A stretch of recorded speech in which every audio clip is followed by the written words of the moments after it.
सूर्य महाराज कहते हैं कि विश्वगुरु अपने यात्रा को मंगलमय बनाने के लिए साधु नामक बनिया ने ब्राह्मणों द्वारा पंच देवताओं को पूजन कराते हैं, स्वस्ति वाचन कराते हैं और फिर ब्राह्मणों को दान देकर भगवान को स्मरण करते हुए घर के लिए प्रस्थान करते हैं।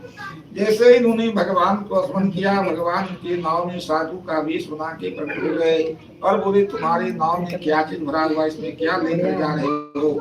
इन्होंने सोचा ऐसा कोई बदमाश व्यक्ति तो नहीं। हीरे जवाहरात लूटने के लिए साधु का वेश बना किया गया।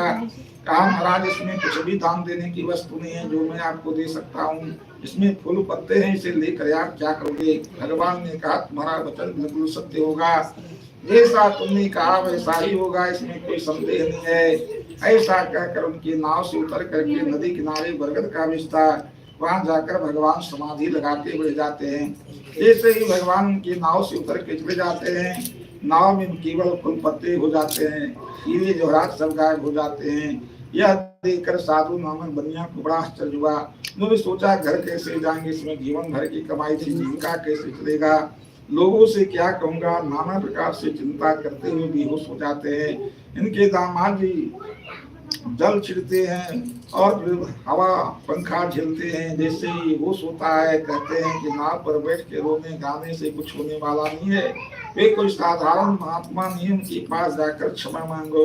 अपने दामाद की बात सुनकर साधु स्वरूप भगवान के पास जाते हैं और कहते हैं महाराज आप तो संत हो, संत बड़े दयालु कृपालु होते हैं, मुझसे बड़ा भूल हो गया, आप क्षमा करो, कृपा करो, मुझ पर दया करो। भगवान कहते हैं तुम क्षमा की पात्र नहीं हो, मेरी पूजा को कहकर बार बार अपमान किया है।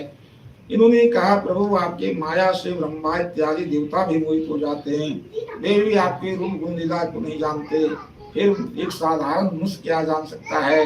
जो भी मुझसे भूल हो गया आप क्षमा कर दो, क्योंकि आप क्षमा के सागर हो, दया के सागर हो, करुणा के सागर हो, भक्त वत्सल हो, शरणागत वत्सल हो। ऐसा कहते हुए उनके चरणों में गिर जाते हैं। भगवान उनके भक्ति में वचन सुन के प्रसन्न हो जाते हैं और फिर कहते हैं जाओ तुम्हारा कल्याण होगा। ऐसा कहकर अंतर ध्यान हो जाते हैं।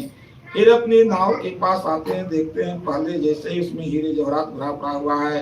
वहां पर सत्यनारायण स्वामी का पूजन करते हैं, ब्राह्मणों को दान देते हैं, प्रसाद ग्रहण करते हैं और पुनः घर के लिए प्रस्थान करते हैं। गांव के निकट आ गए हैं, कुछ दूरी बाकी रह गया है।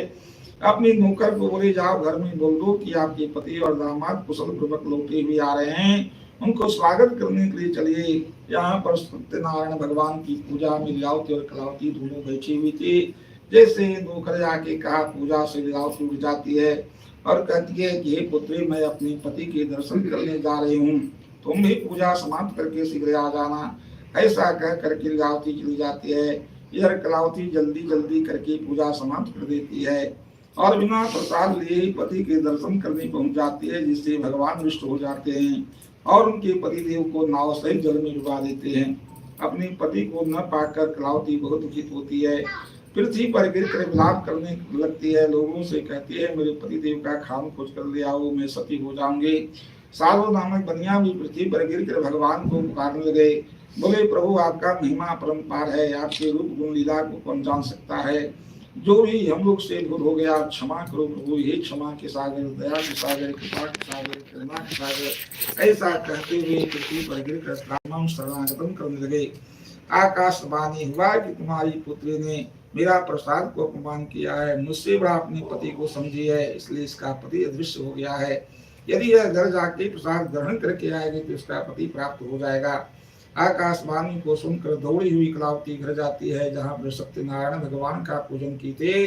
जाकर भगवान को बार बार प्रणाम करती है, प्रसाद ग्रहण करती है और पुनः उस स्थान में आती है जहाँ पर उनकी पतिदेव अदृश्य हो गए थे। देखते ही पहुंचती है, देखती है उनके पतिदेव नाव पर बैठे मुस्कुरा रहे थे। अपने पति को पाकर कलावती बहुत खुशी होती है और अपने पिताजी से कहती है कि शीघ्र ही घर चलो और धन परिवार के साथ घर जाते हैं और सत्यनारायण भगवान का धूमधाम से पूजन करते हैं। प्रभु की दया से उनके सारे दुख दूर हो जाते हैं, उनका जीवन धन पुत्र बहुत से परिपूर्ण हो जाता है। हर पूर्णिमा संक्रांति में सत्यनारायण भगवान का पूजन करते हुए संसार के सारे सुखों को भोगकर अंत में वैकुंठ को ले जाते हैं। प्रकाश